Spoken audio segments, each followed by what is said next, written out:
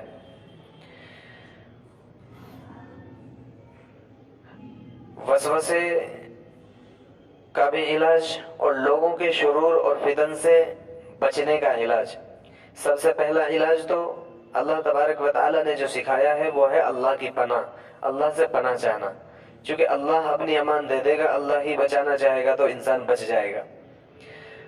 اب دنیا کے اندر اگر دیکھیں تو چونکہ وسواس تو ڈالتا ہے، ہر ایک کو ڈالتا ہے، نیک لوگوں کو بھی ڈالتا ہے، نیک لوگوں کا تو اور بھی زیادہ دشمن ہوتا ہے۔ ایک بہت بڑے بزرگ گزرے ہیں، انہوں نے اپنا ایک واقعہ لکھا ہے، تحریر فرمایا ہے کہ ایک موقع پر میں نے وضو کیا اور نماز کے لیے تیار ہوا، نیت باندھنے ہی والا تھا کہ ایک دم ایک خیال آیا کہ میری کوہنی جو ہے سوکھی رہ گئی ہے، تو نیت چھوڑا، فوراً گیا اور وہاں پر جا کر پانی لگایا، استعمال کیا اور پھر واپس آیا۔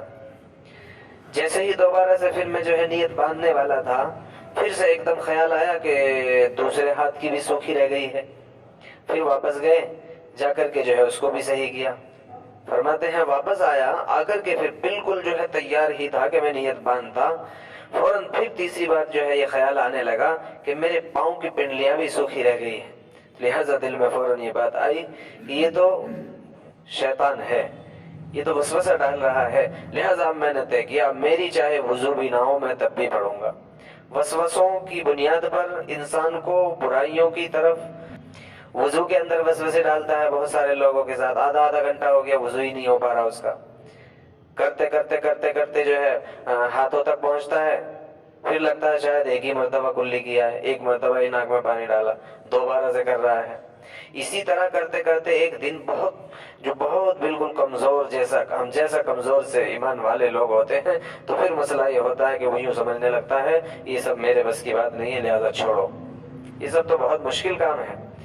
تو وسوسے، وہم بہت خطرناک چیز ہے، لہذا وہم اور وسوسوں سے بچنے کا باقاعدہ حکم دیا گیا ہے۔ اسی لیے بہت اہم طریقے سے شریعت نے ایک مسئلہ بھی ارشاد فرما دیا کہ اگر آپ استنجا کرتے ہیں، استنجا کرنے کے بعد، چونکہ شیطان بہرحال لگا ہوا ہے وسوسے ڈالے گا، استنجا کرنے کے بعد ارشاد فرما دیا کہ آپ جو ہے تھوڑا سا پانی اپنے کپڑے پر، سامنے کپڑے پر بھی لگا لیں، ڈال لیں، چھڑک لیں، وسوسہ آئے گا ہی نہیں۔ بعد میں کہیں یہ وسوسہ ڈالے گا کہ دیکھو یہ تو گیلا گیلا محسوس ہو رہا ہے، کہیں قطرہ تو نہیں نکل گیا، کہیں کچھ اور تو نہیں ہو گیا۔ تو واقعی شریعت نے باقاعدہ حکم بیان کیا کہ ایسا کیا کرے کہ آدمی جو ہے پانی ڈال لے، وسوسہ نہیں ہوگا۔ اب یہی ہوگا اس کو کہ نہیں میں نے پانی ڈالا تھا، لیکن اس کا مطلب یہ بھی نہیں ہے کہ آدمی کو معلوم بھی ہو جائے تب بھی یہی سمجھتا رہے کہ نہیں پانی ہی ڈالا ہے۔ اب معلوم ہو گیا تو ظاہر سی بات ہے اس کے اوپر اب لازم ہے، واجب ہے کہ اب وہ اس کے جو ہے تدارک کر لے۔ وسوسے ڈالنے کا معاملہ چونکہ انسان کی طرف سے بھی ہے، شیطان کی طرف سے بھی ہے۔ انسان وسوسہ کیا ڈالتا ہے کہ اس کو جو ہے برائیوں کی، ہر برائی کی طرف بلانے والا، برائی کا پھیلانے والا وسوسے ڈالنے والا ہے، اللہ کے انکار کے اوپر لانے والا وسوسے ڈالنے والا ہے، توحید کا انکار کرا دینے والا وسوسے ڈالنے والا ہے، رسالت کے انکار پر تیار کر دینے والا وسوسے ڈالنے والا ہے، آخرت کے انکار پر تیار کرنے والا، یہ سب وسوسے ڈالنے والے ہیں۔ برائیوں کے پھیلانے والا اور برائیوں کی طرف لے جانے والا، یہ سارے کے سارے وسوسے ڈالنے والے ہیں انسانوں میں سے۔ تو اب تو ہوا، ایک تو ہوا انسانوں کا وسوسہ، اس کا علاج، ایک ہے شیاطین کے وسوسے اور اس کا علاج۔ انسانوں کی طرف سے جو وسوسے ڈالے جاتے ہیں اس کا علاج شریعت نے ارشاد فرما دیا، حدیث اور اللہ کے قرآن نے ارشاد فرما دیا، ادفع باللتی ہی احسن فاذا الذی بینک وبینہ عداوۃ کأنہ ولی حمیم، کہ جو آپ کا جو دشمن ہے آپ اس کو خوش کر دیجئے۔ مطلب خوش کرنے کا معاملہ یہ ہے کہ آپ اپنے اچھے اخلاق اس کے ساتھ رکھیے، آپ بہت اچھے سے اس کے ساتھ رہیے، بہت بہترین طریقے سے اس کے ساتھ زندگی گزاریے. وہ اگرچہ آپ کے ساتھ برائی کر رہا، آپ اچھائی کیجیے، آپ اچھائی کیجیے، تو ایک دن یہ ہوگا فَإِذَا الَّذِي بَيْنَكَ وَبَيْنَهُ عَدَاوَةٌ كَأَنَّهُ وَلِيٌّ حَمِيمٌ، جو آپ کا جانی دشمن بنا ہوا تھا آپ کا دوست ہو جائے گا.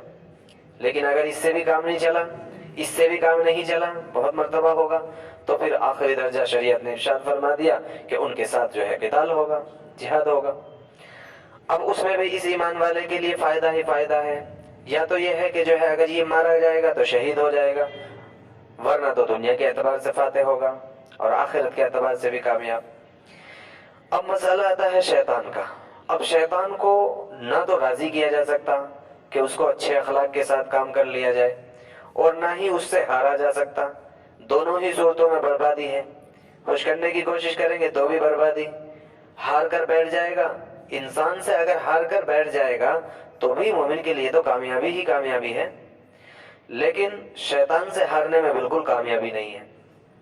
اس کا علاج سے بھی پہلے، اس کے علاج سے بھی پہلے بہت اہم بات مفسرین کرام نے بیان فرما دی یہاں پر کہ دیکھو، ایک تو اب سب سے پہلے انسان کو اب یہ بات پیدا ہوگی کہ اس کا مطلب شیطان جو ہے وہ تو بہت خطرناک ہے، شیطان سے بچنا تو بہت خطرناک ہے.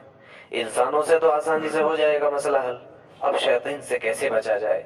تو اللہ نے ارشاد فرما دیا ان کید الشیطان کان ضعیفا. شیطان کے جو مکر ہوتے ہیں نا وہ تو بہت کمزور ہوتے ہیں. یہ نہ سمجھے، یہ نہ محسوس کرے کہ تم جو ہے اس کے جو ہے اگر یہ مسئلہ ہے کہ تو شیطان انسان سے تو جو ہے آپ کامیاب ہو جا رہے ہو، مطلب فاتح ہو جا رہے ہو، اس کا مقابلہ کر لے رہے ہو. شیطان کا نہیں، وہ کمزور ہے. اللہ کی پناہ چاہیے.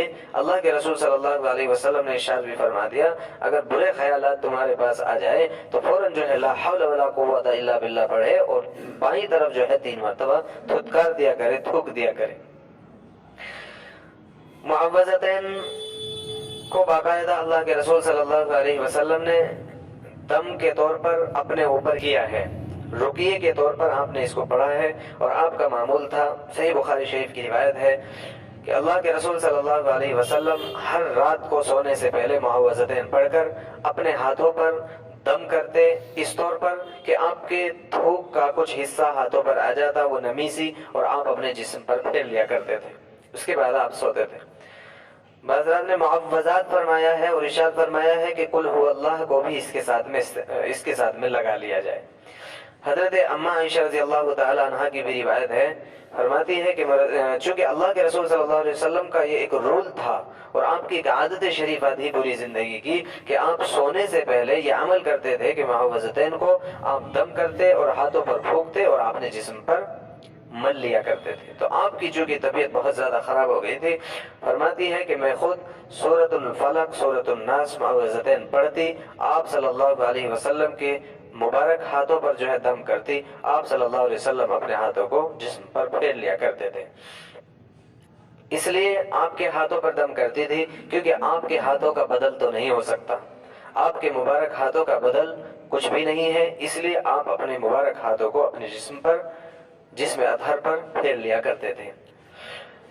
فرمایا گیا ہے، حدیث کے اندر آیا ہے کہ قل هو اللہ احد اور معوذتین، تینوں کو خاص طور پر آدمی عادت بنا لے، ہر بندہ اور اللہ کی ہر بندی، کہ ہر نماز کے بعد ان کو پڑھا کریں. گھر کے ہر فرد، چھوٹا اور بڑا، اس کو خاص طور پر یہ 2 صورتیں تو سکھا ہی دی جائے، صبح اور شام یہ صورتیں پڑھی جائے. فرمایا کہ جو شخص یہ 2 صورتیں صبح اور شام کو پڑھ لے گا اس کے لیے یہی کافی ہے. دوسری روایت کے مطابق ہر مصیبت سے بچانے کے لیے کافی ہے. اب کوئی پریشانی اس کی طرف نہیں آئے گی، کوئی جادو نہیں ہوگا، کوئی اس پر کوئی ٹوٹکا نہیں ہوگا، کوئی پریشانی نہیں ہوگی، کوئی مصیبت نہیں آئے گی. وہ ساری کی ساری مصیبتوں سے، سارے کے سارے شرور اور فتن سے پناہ چاہی گئی ہے دونوں صورتوں کے اندر. اللہ تعالی شانہ سے دعا ہے اللہ مجھے بھی ہم سبوں کو عمل کی توفیق مرحمت فرمائے. سبحان اللہ و بحمدہ، سبحانک اللہم و بحمدک، ونشہد ان لا الہ الا انت، ونستغفرک ونتوب الیک. سبحان ربک رب العزة عما یصفون، وسلام علی المرسلین، والحمد للہ رب العالمین.